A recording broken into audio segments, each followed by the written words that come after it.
सोलापूर शहराच्या डीपी प्लॅनमधील प्रस्तावित 74 नवीन नाल्यांचा मोठा वाद निर्माण झाला असून त्यामुळे सुमारे 500 एकर क्षेत्राचा विकास बाधित होणार असल्याचा आरोप महापालिका सभागृह नेते नरेंद्र काळे यांनी केला।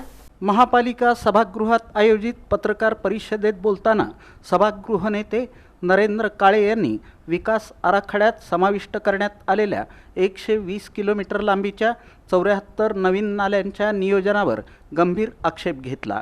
संबंधित नाल्यांचं नियोजन करताना आवश्यक तांत्रिक सर्वेक्षण, नकाशे, लेव्हल्स आणि प्रत्यक्ष परिस्थितीचा पुरेसा विचार करण्यात आलेला नसल्याचा आरोप त्यांनी केला। काळे म्हणाले की अनेक ठिकाणी बारमाही नाले नसून केवळ पावसाच्या पाण्याचा निचरा होणारे नैसर्गिक प्रवाह आहेत। ज्या ठिकाणी स्ट्रॉम ड्रेन किंवा गटाराद्वारे पाण्याचा निचरा शक्य आहे तिथंही नाल्यांचं आरक्षण दाखवण्यात आलं आहे।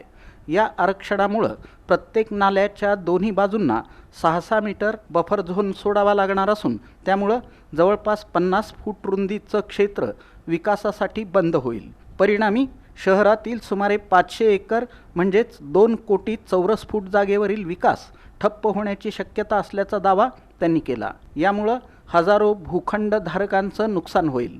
अनेक बांधकामांना परवानगी मिळणार नाही। महापालिकेच्या भविष्यातील कर महसुलीवरही परिणाम होईल आणि शहराच्या विकासाला मोठा अडथळा निर्माण होईल अशी भीती त्यांनी व्यक्त केली।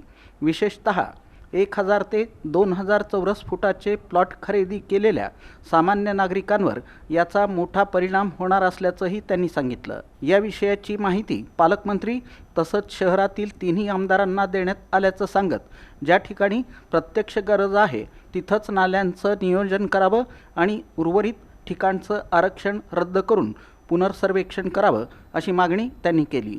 प्रशासनाकडून या संदर्भात प्रस्ताव न आल्यास आगामी महापालिका सर्वसाधारण सभेत सभासद प्रस्ताव मांडून 74 नाल्यांचं आरक्षण रद्द करण्याचा ठराव मंजूर करून तो शासनाकडे पाठवण्यात येणार असल्याचं नरेंद्र काळे यांनी स्पष्ट केलं।